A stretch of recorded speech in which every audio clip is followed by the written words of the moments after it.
Welcome to Politics Done Right. I am your host, Egberto Willies. This is a progressive program that will take the mystery out of politics. This is the program that will encourage to make sure government becomes we the people. Whether you are liberal, progressive, conservative, or otherwise, you get to air your point of view. We are an independent media outlet that, unlike mainstream media beholden to corporations, we only owe allegiance to you. Remember, you can also send me a tweet at EGBERTOWILLIES. That is at Egberto Willies. Let us engage. It is Politics Done Right.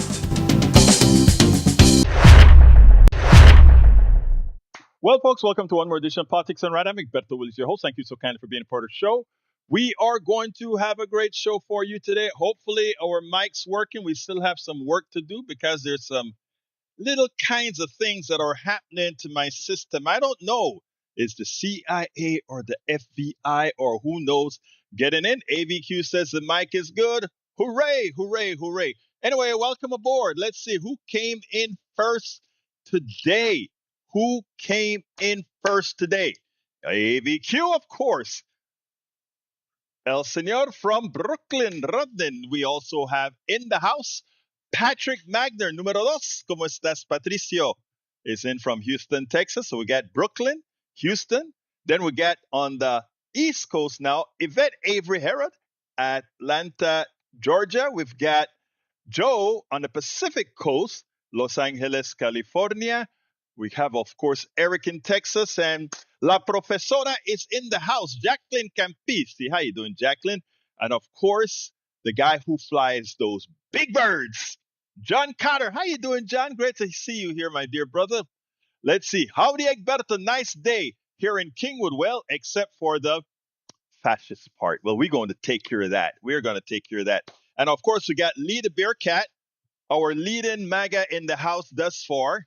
No, well, I guess the competition is between Lee the Bearcat and Eric. I don't know which one. Let's see which one is going to make the most sense today, and then we'll know which one. All right? The Angry Corner, my brother, how you doing? Is in. He says, greetings, Egberto and Pasti. I really do love the intro. It always gets me pumped up for the live show. Who was it that said to change his thing? Look, the vote is not going in your favor, my brother.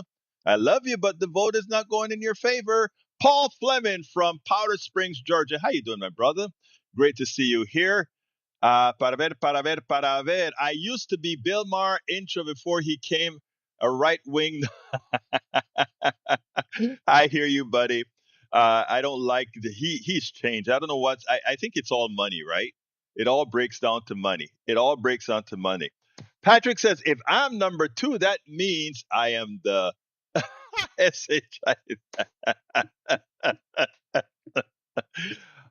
Listen, Patrick, in my book, you are number one as well. Okay? All right? Come on. Anyway, let's go to our Substack. Our Substack is in the house with Lisa Archer. How you doing? Kat, Joe, Astadion, what is that you got there for me to read? Is that something you want me to read? Do I have to do it now? Let me know. Astadion says, Joe, were you Scot woman? That's like some Scots historical thing. Let's see. Cheryl Elkins from Massachusetts is in the house. The Northeast is in the house. Represent. Patricia Nolan, how you doing? Marnie, how you doing, Preciosa? From South Carolina, we have that Southern touch, right? I like that Southern touch, that Southern accent. You know, people always ask me, do you like the South? Actually, I do. You know, there's something, I want to tell you guys something, right? People always ask me that, especially folks from up north, most of the people of color up north or whatever, you like the South? I love it. Because, you know, there are good people all over, there are bad people all over. There are empathetic people all over. They're, you know, that's just a fact. You can't really go, you know, there's a history here, an ideology here that it was never partaken by all, but, you know, a lot of people have that. Peer pressure is a big thing, right? So no, I like it in the South. Let me tell you, I was watching, going through my TikTok chain, and the busing situation in Massachusetts showed up, right? And if I hadn't seen the accent of the folks who were attacking those kids going to school in that school bus when they were trying to have the integration and moving kids around in Boston, right? And also the words that they used on those kids that were in those school buses. These are all on videos, right? People would have said, "Oh no, that happens in the South. That doesn't happen here in the North." So I think we should, all of us, no matter who we are, where we're from, kind of get off of our high horse. You know, your heart is what matters, right? Who you are and what you are going to change. That is what it's all about. Because, like I said, when I saw the video in Leventon, Pennsylvania, I think it was, and see what those families had to go through, I have to say it's all about the heart. And you know what I mean? The heart is the brain, right? But you know what I'm talking about. You know what I'm talking about. So, no, I like the South. I also, let me tell you, I spent, when my daughter got her stroke, every time she got two strokes and she was in DC. I don't know, DC is kind of in between North and South, but I love DC. I went to New York, and I find that the people, people have different way of being, but I just like people, and I enjoy the different subcultures within the country. So yeah, let's maybe if we started thinking like that, we wouldn't have this big divide between red states and blue states, and the South is the red states and all that kind of stuff, right? Lisa Blair from Atlanta, Georgia. How you doing, beautiful? Welcome aboard. So, my little rant for the day. We got a lot to go over. I got a lot of videos to show. Well, actually, three of them. Let's see. Astadia and CSAC, I don't see him in the house yet. Astadia, I don't see him in the house yet. But our MAGA is always well represented. I attract MAGA and non-MAGA. In fact, when I go to Starbucks, some of my MAGA friends, right? One of my MAGA friends is a big leader in the community. And when he sees me in the grocery store, he gives me a humongous hug, right? And the other day he did it, and I'm like, you better watch out. People know that I'm the pinko left wing liberal in Kingwood, and they're gonna see Mr. MAGA giving me a hug, and they're gonna be like, hey, they're gonna excommunicate you, or they're gonna give you a big shower, or maybe you won't be able to go into the pool with them. I don't know. Be careful, man. Be careful. And he laughed, and he laughed, and he laughed. Because again, it's all about how you do things. But it was funny when I told him that, because he had to crack up like hell. He turned red like a cherry. I'm like, come on. I think he turned red like a cherry when I told him he won't be able to go into their pools because they may drain the pool. Then that's when he went ahead and he got like, he didn't know how to take it. He didn't know how to laugh or what to do. And I'm like, come on, man. It's me you're talking to, bro. Come on now. Come on. Come on. Come on. Anyway, look, I don't know, but the war, if you notice, the war is not as prolific on TV as one would think a war of this nature is. And the reason why people, my brothers and sisters, the war is not going well. We are doing, don't get me wrong, we're doing a lot of killing. We are doing a lot of killing right now in Iran. And the thing that's happening is Iran is doing a lot of fight back. I am not a fanatic. I am not a friend. I am not a supporter of these clerics, the government of Iran, because I think the government of Iran is a terrible government to its people, as far as to many of it. I shouldn't say to its people. I can't get into that domain. To many of its people is what I should say. But we don't have, and we didn't have the right to go into Iran. We did not have the right to do that. And what we caused was more debts than they were actually affecting themselves. Uh, but there is a piece that I want to play here about what this guy's a Substacker as well. You may want to check out his Substack. What he thinks about what we did by bombing, and I think all my T's are crossed. Let me go ahead and make sure that all my maps are made because lately, for those who watch the morning shows, I've been having some trouble getting all this stuff set up. There's something that has happened to my I don't know, somebody came in here and corrupted my stuff, so we had all kind of problems connecting this morning, and not until 10 seconds before Jack in the studio flipped the switch for me to go live on air did everything start working the way it should. But it did. Here's what I want you guys to listen to, and then we'll take it on the other side. Robert Pepe, the author of The Escalation Trap, a Substack newsletter, didn't have any kind words for what Donald Trump is doing with the war in Iran. In fact, listen to what he has to say, because in effect, as opposed to making things better, listen to how Trump has made so much worse. We are in the midst of the escalation trap. You wrote this. You say the Iran war is already following a pattern seen in many modern conflicts: early military success, then escalation, then a widening war no one originally planned. Across history, the same strategic mechanics keep appearing. We've seen reporting talking about a very serious consideration of some special forces, U.S. troops being sent to Iran. My understanding, at least as far as the discussions go now, is that their job would be to try to secure the highly enriched uranium that would be the fuel for any future nuclear program, particularly the nuclear weapons program. What do you think of that? Well, this air campaign that Donald Trump has unleashed may well go down in history as the most disastrous air campaign America has ever waged. And here's why.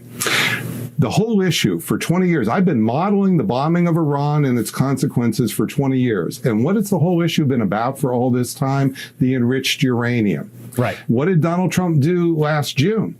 He bombed Fordow, and he told us he had dismantled, destroyed. Well, think of it as he used air power to contain that enriched uranium. But what has in fact happened is air power that he used in Fordow didn't contain it. It triggered Iran to disperse it. In fact, we have satellite, and if you go to my Substack, you would see this. We actually have satellite photography out in the open of Iran at Fordow the day before the bomb's falling, pulling material out that look like scuba tanks. Well, that's exactly what this enriched uranium looks like. We have other satellite imagery showing at Isfahan, that's another one of the nuclear sites we bombed, that in February, over weeks, Iran was digging material out. Well, what do you think they're digging out? Coffee? I mean, this is really the dispersal of that enriched uranium. So in other words, what Donald Trump did is it's not just a failure, and it's not just he's unleashed the problem of the global economy, but just imagine, it looks as if he has triggered the dispersal of uranium, this enriched uranium inside Iran. And it doesn't have to stay dispersed just inside of Iran. It can leak out of Iran. Think of all those tentacles we talk about that Iran has with all those terrorist groups, the Houthis, Hezbollah, et cetera, et cetera. Well, we haven't been able to shut that down. Do we really think we can stop scuba tanks from getting to the Houthis? This is really quite a dangerous situation. And this is not just the escalation trap as history unfolds. It is that. It could be the worst set of disasters triggered by the smart bomb trap, by an American air campaign, because it is likely triggering the dispersal of that material. And that's why you see Senator Blumenthal and others walking out of that briefing yesterday, ashen face. What do you think that they're learning? They're learning there is probably bigger problems coming. That's the real problem of the escalation trap. So yeah, You know, these guys just think that blowing things up solve a problem. This They don't believe in studies. They don't believe in critical thinking. They don't believe in history. And because of these severe character and intellectual failures, they have put the entire world in a catastrophic economic position. But you know what is worse? That there are so many people out there who really should have influence. There are so many people who know illegal orders should not be followed. But like weaklings is all that I can call them, they simply oblige to the bluster of an incompetent, uneducated, mentally deficient president. And you know, I try not to be all that negative, right? But my God, how do you not say that these guys are going to Congress and asking for a quick $50 billion. Billion dollars.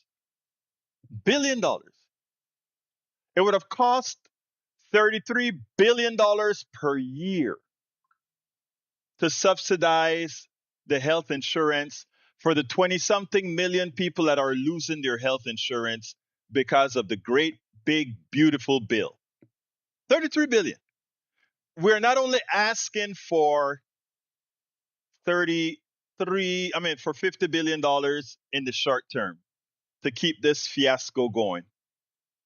We are asking for next year's military budget to go from $1 billion now to $1.3 to $1.5 billion next year. At the same time, we're not talking about taxing the wealthy, the people who this military is for, right? Remember this, folks. You know, all those bombs that we burnt up and blew up, and it's cost, you know, it's been going at $1 billion a week. Actually, the first week was more than $1 billion a day.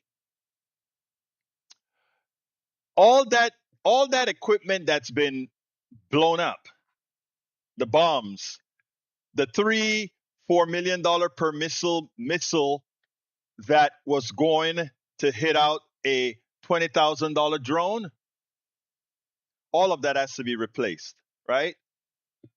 All of that has to be replaced. And guess what? All of that has to be replaced. And all those wealthy billionaires own the Raytheons, the Lockheed, and all these different companies that are going to benefit from replenishing those stocks.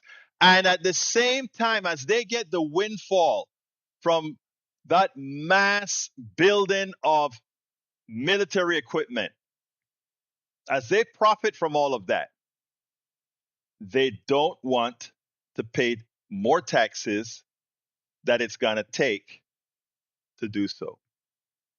It's amazing. It blows the mind. And it blows the mind to me that the people on the right who believe in the sanctity of life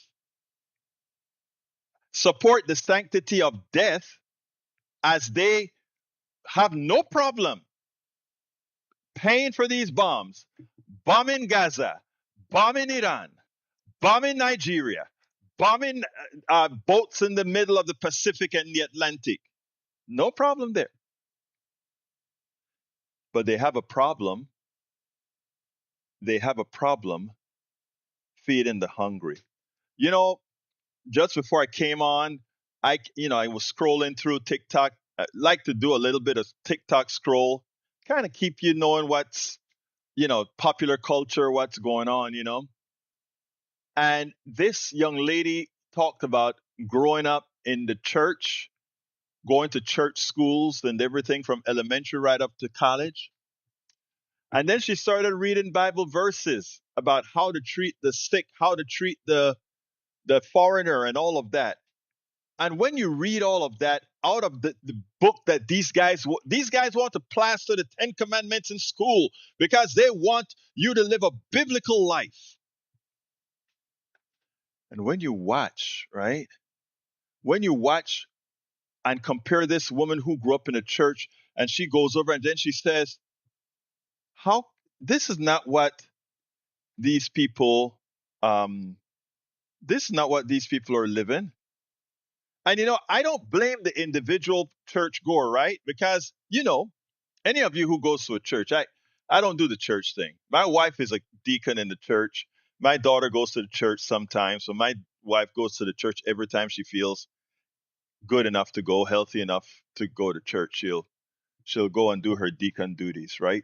But you know how a church is. For people who are in church, the pastor, for a large percentage of them, probably easily 75% of them, they almost look at the pastor as a disciple of God.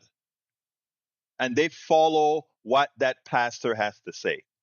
So when you see all those church people and that pastor says, you should support what the president is doing, or you should vote for the president, etc., etc., that's what they do. So I think if there was a heaven, if there is a heaven, and if there is a hell, those people that are leading these pews, that's exactly where they're going. Straight to hell. Because even the book they profess to support or support to preach from, they're living so far away from what that is. Living so far away from what that is. Anyway, let's see what else we got here. Let's see. Other sources cited in various reports, including Al Jazeera coverage of external finance, have suggested total debt such could be much higher with estimates. Yeah, I mean, look, America is killing like crazy. I mean, look, we saw what America using Israel as its what do you call it? Not protege, but as its whatever to flatten Gaza. And that was under both Biden as well as Trump. And what we have is we doing it ourselves in Iran. That's what we're doing. All right. Anyhow, I've got another video that I want you to see. This one here is about which one should I do first? Let me go ahead and show the MAGA voter, because since my MAGAs are here, I want to show you the MAGA video. And I think you're going to find this quite interesting, because if he is changing, well, his pocketbook is making him change. There's a good chance that a lot more are there. And maybe Lee the Bearcat, maybe Eric, y'all are going to say, yes, please, Joe. Where are you, Joe? I need you, Joe. Well, when a MAGA of this guy's caliber decides that he's had it, it actually tells you that Donald Trump is in real trouble. And while Donald Trump acts with bluster as if he doesn't understand, rest assured that Donald Trump knows. Donald Trump knows that he's in trouble. And that makes Donald Trump a wounded dog that we have to be very, very careful of. And all of you who are listening to this message right here, all of you who I can guarantee you understands what's going to happen in November, knows exactly what you got to do. Let's go ahead and listen to this, and then we'll take it on the other side. You voted for President Trump in the last election. He promised to bring down prices. What do you make of that campaign promise? He did vote. He said he'd have gas under $3, and now it's right at $5. And I mean, honestly, it's something that he stole from somewhere. And now we're at what, $5 a gallon? He's saying about for our safety, leave somebody alone. They won't bother you. He said that the small increase in prices is for safety. I guess, one, Do you feel more safe in this country right now? And two, is it worth the price of gas? Is that safety worth it? A small increase on prices. It's over $1 more than what it was. It was almost at $2 and something cents. He was bragging the other day on news, 190 or 290 somewhere. It's $5.50 a gallon. We don't run off of hopes and dreams. And as far as being safe, this point in time, anybody can do anything. So as far as safety, he ain't doing nothing for my safety. Is there anything else you want to say about the price of gas, about the cost of living, about the experience you're going through right now? I would just wish he'd keep up on his campaign promise and say he was going to put it under $3. He'd end that war so fast. But here it is, 5 years later, helping his buddy out get his more money. And then never mind charging us Americans all sorts of money for fuel that you just stole from Venezuela. Do you regret your vote right now? Well, between him and her, I thought he was the better choice. But honestly, I miss my Uncle Joe. Because, there was a lot of craziness going on, but it was a whole lot calmer than this. It didn't affect my day-to-day life. I was a nobody, and I was balling then. Now, I couldn't even tell you. I couldn't even show you $5 in my pocket. This whole thing's got a recession going on. I don't know if anybody else is seeing it, but I definitely see it firsthand. Now, again, earlier I said, if a MAGA person of this caliber, which means this is the ultimate MAGA guy, if you lose him, you've lost not the battle, you've actually lost the war. And that is why Trump will try everything from stealing votes, from suppressing votes, and ultimately from creating a national crisis that he thinks can migrate into something that gives him the authority to stop an election. And maybe he believes that giving Iran a hard time and creating a reason to have maybe a terrorist event in the United States or something. But you know what?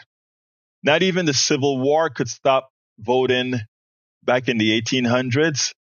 We'll be damned if we allow Trump to let any eventuality stop the election in 2026, November. So, folks, heads up high. We got a lot of work to do. Yes, we have a lot of work to do. That graph, let's see. What is, Michael, I see the graph. What's the current price of oil right now? But let me put the graph on the screen that you want, because that is crazy, right? I like the way you call it a hockey stick, right? Because that's an increase of from 60 to about 118 or so. Is that the price right now? That's crazy. And we're going to feel that not only at the gasoline pump, we're going to feel that for the lettuce that you buy. We're going to feel that for just about everything. What did Cheryl nail? Marnie said Cheryl nailed something. Let's see what she nailed. Para ver dónde está. Derek, national obsession. Okay. Oh, too much to run through right now. But anyway, that is an interesting chart. That's an interesting chart for oil prices. But what can I say? Anyway, let me go ahead and check out one of your videos. I mean, I think you have a good one here that I looked at, Iran's economic war strategy, because that is what the biggest fear of the rest of the world is. I don't think people realize that is the actual fear of the rest of the world. Let's go ahead and play that one and take it from there. Let me put it in the middle of the screen. You don't need my face on that. All right, there we go. I'm going to give you a simple chart that explains how this war is going, what it's about, and also if the people you're listening to on this conflict know what they're talking about. Right here on the left, you see oil prices are skyrocketing. At the same time, the number of missile launches from Iran is nosediving. Why is this key? Because it shows Iran is fighting a totally different kind of war from the United States. Traditional measures of military effectiveness are pretty much irrelevant. They're fighting one of psychological impact, they're fighting one of economic damage, and they're focusing on the emotional side of war. Furthermore, they understand the terrain of this conflict, not just geography, but, for example, the regulatory terrain. The fact that insurance policies on big oil tankers mean if there's any risk, they're not going to go through the Strait of Hormuz. That insurance policies, for example, of airliners and all the regulations that govern airports means if a single drone lands anywhere near the airport, they're going to shut it down. And so that's how they're able to shut off 25% of the world's oil supply in the Strait of Hormuz just by presenting a credible threat of damage. That's how they're able to determine how countries like, UAE, cities like Dubai, they literally control when those airports open and close. They send a single drone, it's closed. They understand that when they hit an oil refinery, they're going to, declare what's called force majeure and shut down. So they get it. We don't. Okay. When I say we, I mean the United States and Donald Trump. The fact is, they are crashing the world economy, even as we try to spend all this money blowing up all their missile launchers. And it looks like Trump may be about to taco. But even if not, understand this is how the conflict works. It's 2 wars, not 1. I am glad that this guy said that, because it gives me a bit of rationale to expand on something. He nails it. This is what's known as asymmetric warfare. Asymmetric warfare. You can have the biggest bombs, you can have nuclear, you can have all of that. But all that person that wants you to stop has to do is to blow up your choke point. And the thing about it is, because our capitalist system is actually a phantom system, I want you to notice something he mentioned there. Notice what he said. And he nails it. One drone hitting a oil refinery, or the potential of one drone hitting a fire potential, changes the entire equation.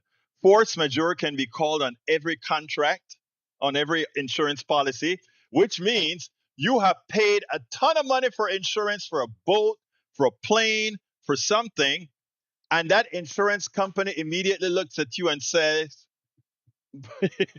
even if you get hit, I ain't paying. Force majeure. Cancel policy. Because we are only having this policy in normal times where things are peaceful. Force majeure. Now here's the thing. When earlier you heard me mention inept, and I called Donald Trump and his administration all these different names, right? Because there are some people who said, well, he's having this war because he wants to deplete the munitions so that his buddies can start building them again, etc. But that assumes that you have a reason to go ahead and rebuild your army, right? I mean, if your world is coming crashing down, what's the point? And that is, look, when I told you guys several weeks ago that I didn't think the United States was crazy enough to invade Iran, and they did it with Israel the first time. I thought they were nuts to do it, but they got in and they got out rather quickly, and we knew they didn't accomplish anything. We knew they didn't accomplish anything. There were large trucks moving stuff out of these caves that they knew the United States knew about days before the attacks. So we knew they got nothing. And we know Donald Trump would come with his bluster and say things.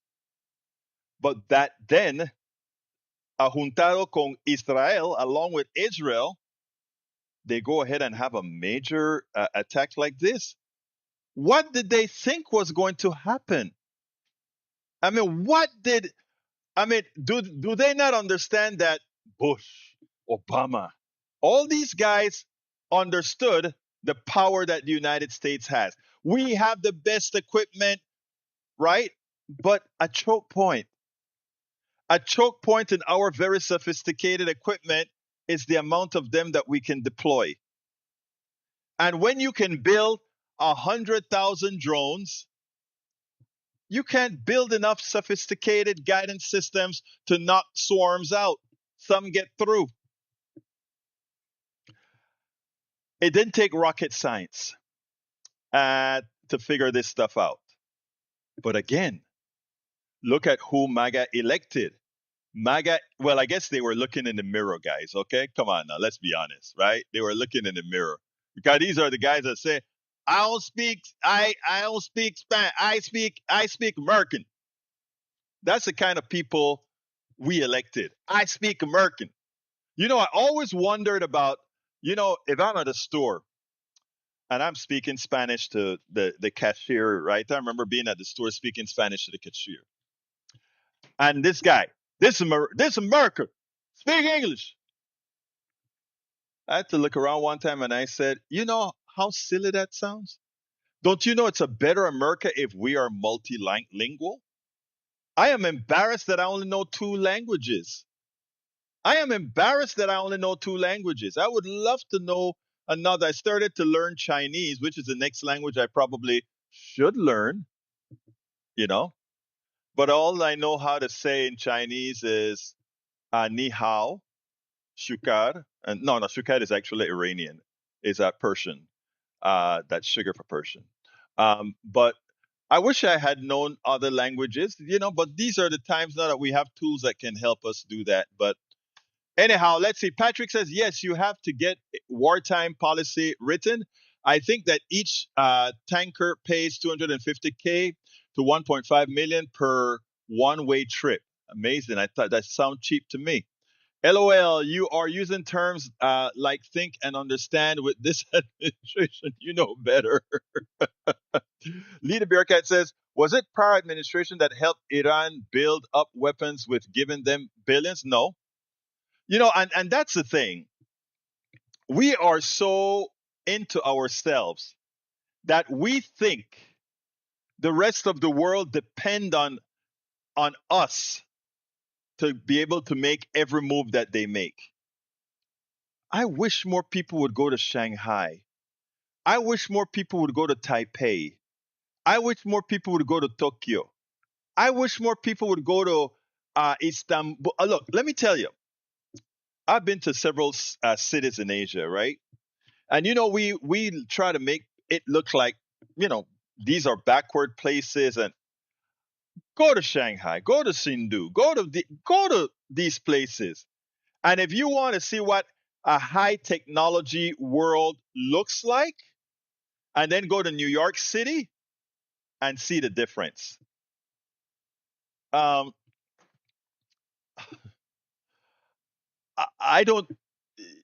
Sometimes you wonder. I can imagine when the Chinese politicians come over here and they go into our subways or they go into our stores or whatever. I can imagine how they shake their heads and then go home. Because you have to realize something, and I want folks to understand this. Capitalism is a limiting factor, right? When you have the structures that we have in capitalism, when you build something, you have to amortize it. You have to do all these things. And before you can make the next progressive move, the complexity of having to profitize from everything or else it doesn't get built. The reason people in rural areas can't get great internet is because as Americans, we call if the government decides to build it like Biden tried to build it, it's socialism and we can't do that. So they just stay without. When you understand the limitations that capitalism puts on progress, it's astounding. And like I say again, I am an advocate for a hybrid system socialization where it belongs and a free enterprise all over. And of course, for those who want to live within a capitalist domain, be my guest. It can all coexist, but we don't allow that coexistence here. We don't allow the real coexistence. So what we do is we have people penalized. We have bad health care. Healthcare in China for the masses, very good. Look, there are a lot of people traveling to China right now and they're living it. People say, well, what about the countryside? What about our countryside? What about our countryside? You know, remember when you pointing finger, what's pointing back? All right. Anybody want to give me a call? I got another video to play, but we're at 43 right now, and I'd love to get a call from somebody. 281-823-7747. Again, that number is 281-823-7747. Anybody want to call? I am for democratic socialism. I am a DSA member. Okay, I am a DSA member. I don't participate because I'm doing too much work, but that is what it's all about. All right, let's see who is calling from 630. Come on in, 630. Talk to me. What's your name? Commander Cool. Commander Cool. How you doing? Talk to me, Commander. I I have another one nobody coming else in is as well. calling, Hold I on, thought let me tie these calls together. Let me tie these calls together. All right, Commander Cool, you're hot. I'm in. Are you there? You're in. You're here. What is your take on the media covering this war? They're not showing all the atrocities, I don't think. Let me tell you, thank you for asking that, Commander. It's not only that they're not showing the atrocities, it's that they're not showing what's occurring. There's a blackout out of Israel. Israel is getting bombed. Like you don't, I mean, there are Right. few things I that know, I I get that. I agree there, but also I just saw the Strait of Hormuz, a ship is blown on to fire. smithereens, a Yes. Yeah. tanker. Yeah. It's not going, So you know, Hex is sent your these. feeling? Go ahead. Go ahead. No, you Well, can I was speak, going my to say, friend. is your feeling that it's a lot worse than what we think? Yes, my it's a feeling. lot. Look, it's not only that it's a lot worse, it is horrendously terrible. And there Yes. are a lot of our servicemen and women that are injured. They are now in Yep. Germany. There are Yep. a lot of them are injured much worse than they'll tell you. In fact, some of them probably won't make it. Okay. And look, this is horrendous, but this is our president killing people because of what he did. That's what this is. Our The president Epstein killing files. people because of what he did. You know, and again, what So I this is want to all get a cover up across, for the Epstein files. you know,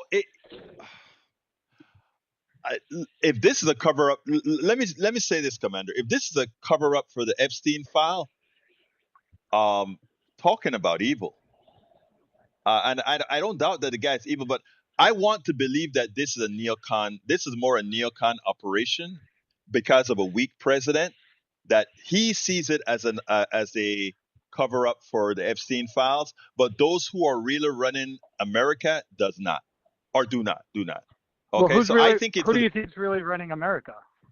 the neocons. I The think it's neocons. I Israel. mean, well, no. Well, the neocons, Israel I don't is know what. I neocons think are it's made Israel. up of Netanyahu from Israel. We have also the brands and all these other guys that are neocons. Let's look at anybody that you see somehow come and support this war. I went blank in being able to tell you who the neocons are. But hey, I have Ray on the line as well. So hold on a second. Hold tight. Ray, what do you want to add? Okay. Yeah, it's so funny that the people that align themselves with godly values always seem to, fall for false prophets. I'm not even a theologist, and I could tell you this, brother, like, I believe that, principles like faith without works is dead, meaning if you vote for an idiot like that who has no interest in anything except enriching himself, then that's what you get. I also believe in the principle of thou shalt not worship false idols, and I mean, if anybody is a false idol, it's Donald Trump, because he's an idol of riches and wealth and greed and anti-blackness and racism and everything above, So people are worshiping that, and when I hear the little guy say, he said that gas is 2 something a gallon, but it's like 5 something. Yeah, he wants you to say, look at me. Don't believe your own eyes. Believe what comes out of my mouth. And it's like he wants people to literally, like, believe nothing that is truth unless it comes straight out of his mouth. And it's like that's evil. And I mean, if you ever were a Bible thumper or a person who studies the Bible, you should have recognized that. And I mean, I'll leave on a more lighter note because I know we're at the end of time. I was talking to my cousin and I said, you know what, it's like somebody gets a venomous snake and then they say, oh, the snake is not going to bite you, but the likelihood is the snake will bite you. And on another note that I say, would you give a monkey a loaded gun and then get No. mad if it shoots you? But just think about I Donald I Trump is hear the you, man. monkey and the presidency is the loaded gun. And who thought that Yeah, was a good idea? That's what I'm saying. and again, but let me just say this, okay? I am completely tired. You guys know I am. You guys know what I think about race and all of that. I don't believe in it, but we're in a racialized society. But please stop telling me that the people who went and pulled the trigger for Donald Trump pulled it for economic reasons. Please tell me that you got a turnaround of several million votes from Joe Biden uh, because of some reality that these people thought about. And the media is so complicit in the way they also address it. Look, for once, let's be honest. Let's be honest as far as why many vote the way they do. And we saw it with let me say this and then I'll throw it back to Commander. Commander is still here, but we come out and we say things like as if like Jasmine Crockett and Tallarico, as if it was a clean election. Look, first of all, let me tell you first off, Jasmine Crockett lost that election fair and square, not because she was black, but what she lost the election. I think 3% of her 3% of the 7% or so was likely a racial thing, but she didn't have the type of operation that Tallarico had. But that said, I am tired of hearing that the reason she lost was because most people thought she couldn't win the general. She lost because of when people looked at her, they first saw race. Okay? Now, she had the ability to overcome that with a good run campaign, but she didn't have a very well run campaign. I mean, you worked your ass off, I know, Ray, when you were doing campaigning, etc. But there's some behind the scenes stories that I wouldn't speak about on air that actually went down with that campaign as well. But anyhow, Lagrange, Didn't I mean, go ahead, real quick. I was going to say, didn't Tallarico get funded by Israel? Well, I don't want to go there because I mean, it's easy for us to say things like that, Commander. Everybody is funded by Israel in some regards, except for folks like Ilhan Omar and these others who definitely are not. But other than that, there are so many shadow companies, so many that when you create a 501c4, you insulate things. That there when you create a 507. I mean, there are so many different ways to create packs that you don't know where the money is coming from, and then when it's unseated, it's like, oh, this person got money from Israel or this. I don't really follow that too much. I really follow what the person represents and the I person is want trying to to say do. this.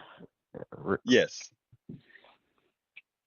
I honestly don't think Texas voters vote on that type of stuff. And see, that's the thing. That's the difference between, I would say, white Wait. Hold on, liberals Ray. and What black do you mean voters. by Black that type of voters, stuff? You mean things? You mean things like Israel donating money, right? yeah. I say the Okay, good. casual voter who Right. works 40 plus hours a week generally votes on vibes. And Right. that's how Donald Trump won. And we were hoping that, because Jasmine Crockett was putting in the work in Congress. She already had the resume. She shouldn't have had to work as hard as Tallarico. Tallarico is essentially trying to move up from a state house to a state, like a district in the state, to an And entire state Ray, this is a federal. portion. You're right, Ray. You're right. But here's where I think we have to be pragmatic. She was running against a white guy that the establishment adopted. That is, those are headwinds. So it was her responsibility. I love me some Jasmine, but it's her responsibility to go ahead and adapt to what she knows is coming. You see what I'm saying? That's all I'm saying. I'm not saying you're not. I'm saying you're right about it. But look, let me. I I needed can to play another video, concede but that point. go ahead. Did you say? No, I Did you was want to saying add I can something? concede that point. Oh yeah, and the reason I wanted to add No, something, okay, I want to add a little something here. We went to a convention. I wrote a program for band directors. Okay, it's a software program for band directors, and it was a partnership between myself and a band director, white guy. He couldn't do the program. He didn't understand anything about programming. He just knew what the band directors wanted. So I wrote the software, did all the work. We formed a partnership. I was a majority partner, but we got the stuff done. And we went to a convention in San Antonio at the convention center. And my wife and his wife and all of us are out there in San Antonio.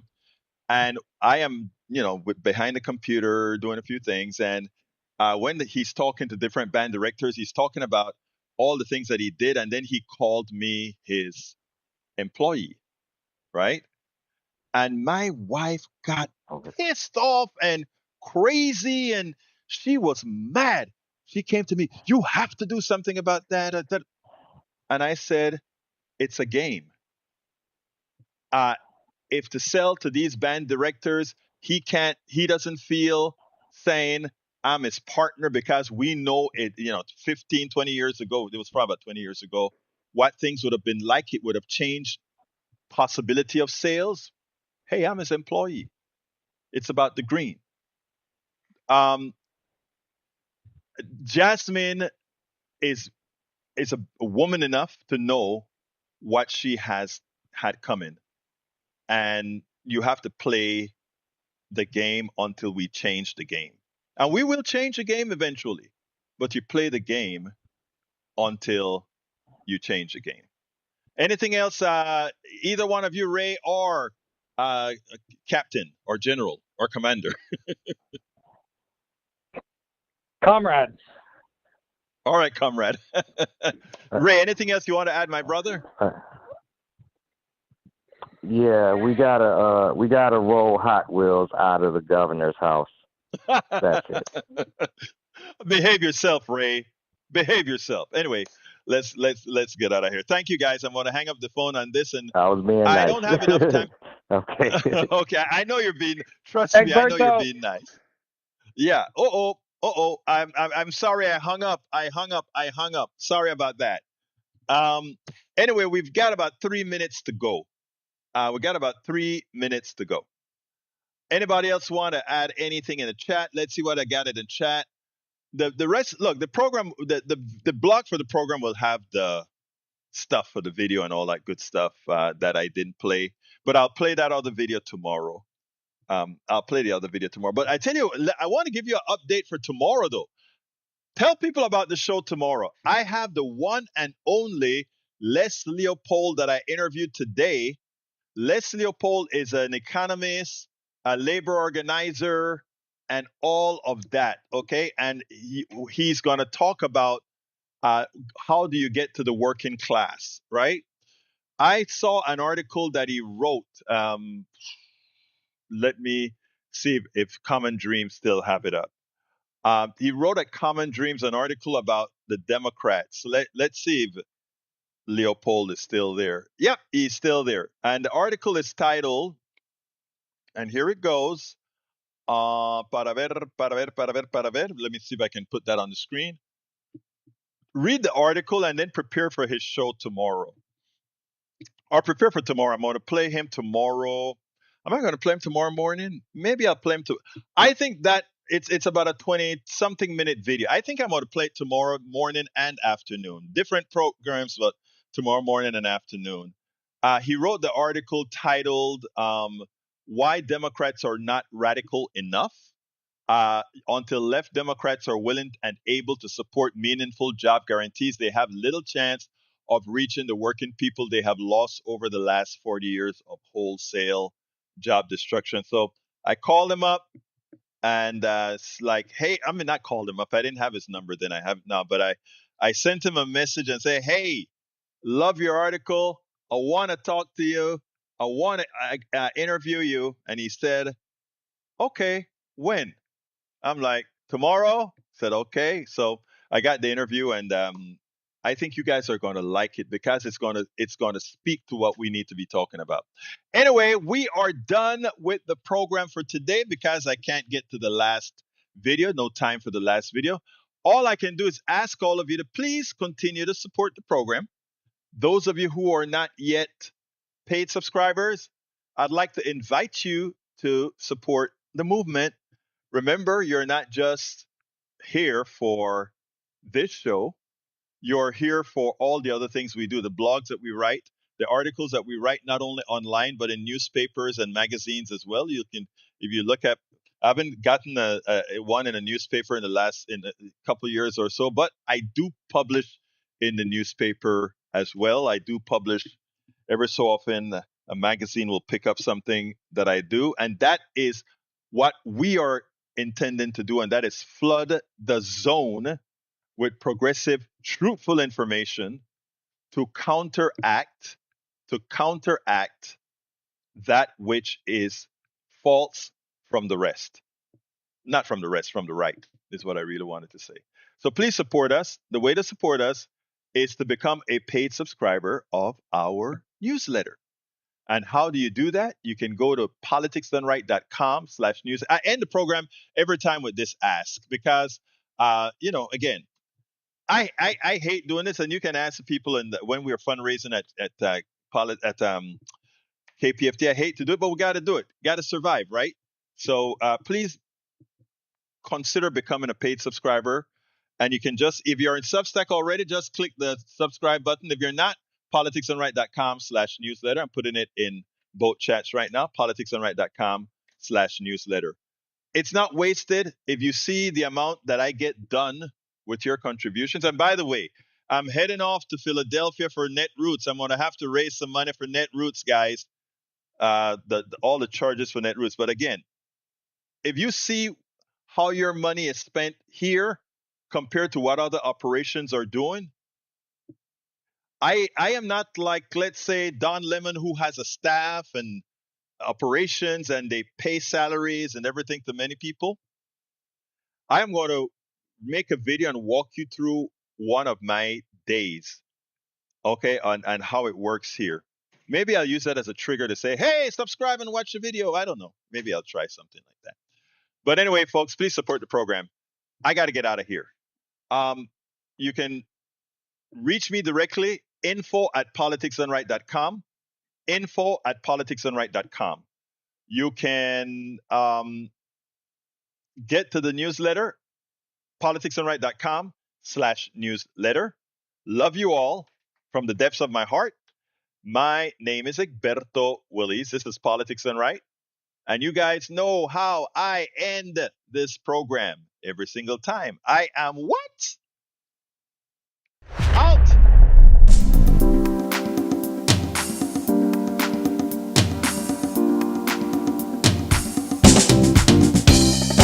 Welcome to Politics Done Right. I am your host, Egberto Willies. This is a progressive program that will take the mystery out of politics. This is the program that will encourage you to make sure government becomes we the people. Whether you are liberal, progressive, conservative, or otherwise, you get to air your point of view. We are an independent media outlet that, unlike mainstream media beholden to corporations, we only owe allegiance to you. Remember, you can also send me a tweet at EGBERTOWILLIES. That is at Egberto Willies. Let us engage. It is politics done right.